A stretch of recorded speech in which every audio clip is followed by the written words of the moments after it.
ये भ्रम राक्षस राज रावण को भी था और यही भ्रम स्वयं को भगवान समझने वाले हिरण्यकश्यप को भी था। पर ना रावण के 10 शीश बचे और ना ही हिरण्यकश्यप का अस्तित्व। ऐसे चुपचाप आप कब तक बैठे रहेंगे महाराज? 2 दिन हो गए, ना आपने ठीक से कुछ खाया है और ना ही विश्राम किया है। जो कुछ हुआ है उसके बाद महाराज विश्राम कर भी कैसे सकते हैं? स्वामी, यदि प्रजा में आपका भय ही कम हो गया तो क्या करेंगे आप? भय कम हो भी जाए तो कभी भी उसे आसानी से बढ़ाया भी जा सकता है। कंस कंस, महान सर्वश्रेष्ठ कंस।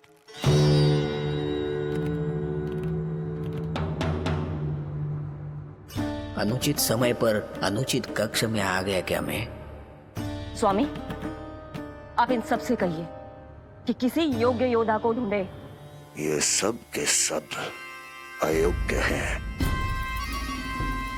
आज तक एक ऐसा योद्धा नहीं खोज सके जो मेरा ये छोटा सा कार्य कर सके।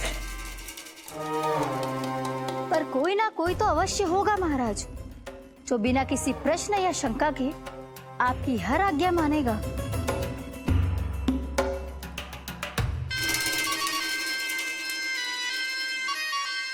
चपलासुर, चपलासुर।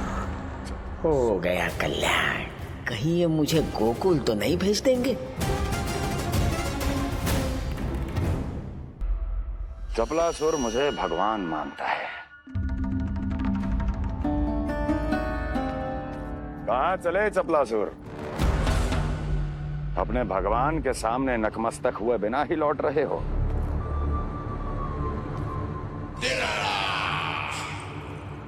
प्रभु, मेरे स्वामी, मेरे भाग्य विधाता।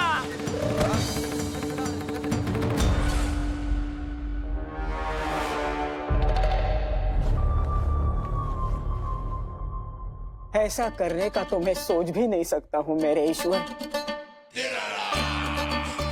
यहाँ गंभीर मंत्रणा चल रही थी, इसमें व्यवधान नहीं डालना चाहता था, बस इसीलिए।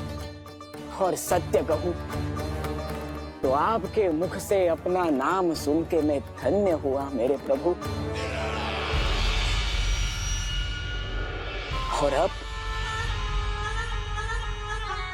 आपके चरणों का स्पर्श पाकर मुझे स्वर्ग प्राप्त हुआ। अरे, किंतु मैं आपको भोग चढ़ाना तो भूल ही गया।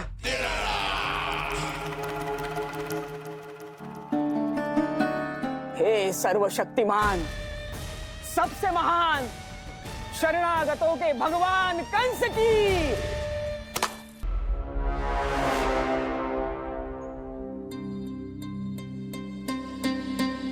क्या हुआ चपलासुर?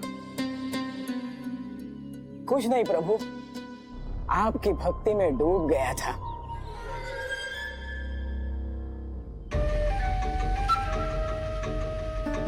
अपना भोग स्वीकार करो प्रभु।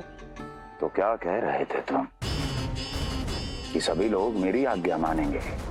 अवश्य मानेंगे प्रभु। आप केवल संकेत करके तो देखिए, सब एक पांव पर नृत्य करने लगेंगे। तो तुम्हारे कहने का अर्थ ये है कि सभी बिना किसी संकोच के मेरी आज्ञा का पालन करेंगे? बिना संकोच के क्या प्रभु, बिना सोच विचार के करेंगे। मुझे ही देख लीजिए, आपके मुख से आदेश आने से पूर्व मैं आपके सारे कार्य कर लेता हूँ।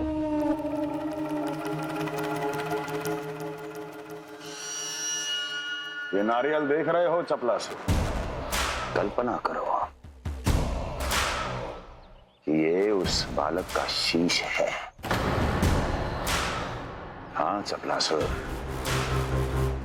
अगली बार आओ तो ये नारियल नहीं, उस विष्णु अवतार के प्राण लेकर आना अपने इस भगवान के लिए। बोलो, करोगे ना मेरा ये छोटा सा कार्य? बनोगे ना मेरे विशेष विश्वास पात्र।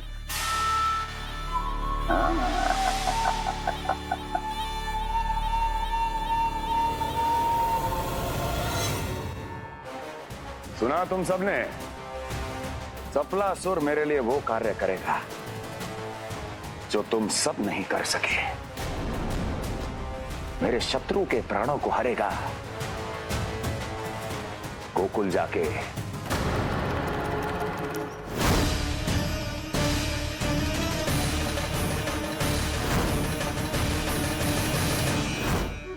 नहीं, कदापि नहीं जाऊंगा। मैं कदापि नहीं जाऊंगा।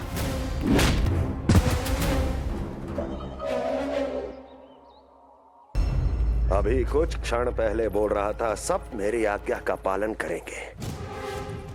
तू ही मेरी बात मानने से मुकर गया। महाराज, आज्ञा मानने वाली हो तो मानूंगा, निश्चित मानूंगा।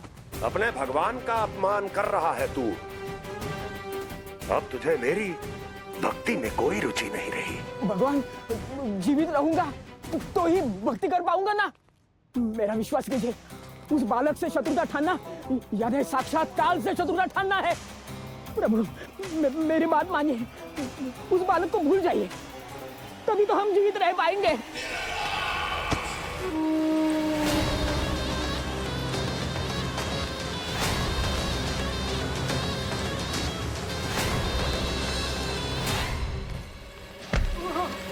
मैं तो जीवित अवश्य बचूंगा, क्षमा महाराज, क्षमा। किंतु तुम नहीं।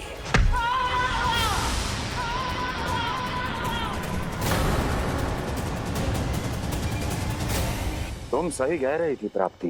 भय यदि कम हो जाए तो उसे बड़ी आसानी से बढ़ाया जा सकता है। आप कह रहे हैं तो उचित ही कह रहे होंगे स्वामी, किंतु उस बालक के प्राण लेने अब जाएगा कौन? उसकी चिंता तुम मत करो वस्ती। मैं अच्छी तरह जानता हूं कि किसे भेजना है और उसे कहां खोजा जाएगा।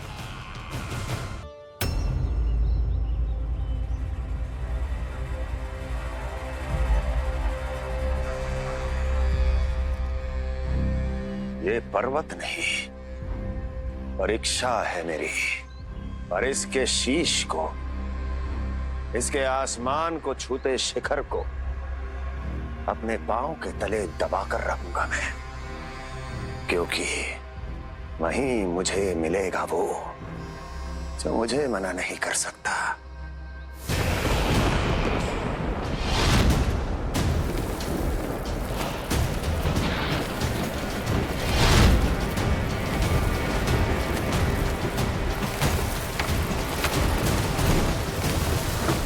किसी भी पर्वत का शिखर इतना दुर्गम नहीं हो सकता जहां कंस नहीं पहुंच सकता।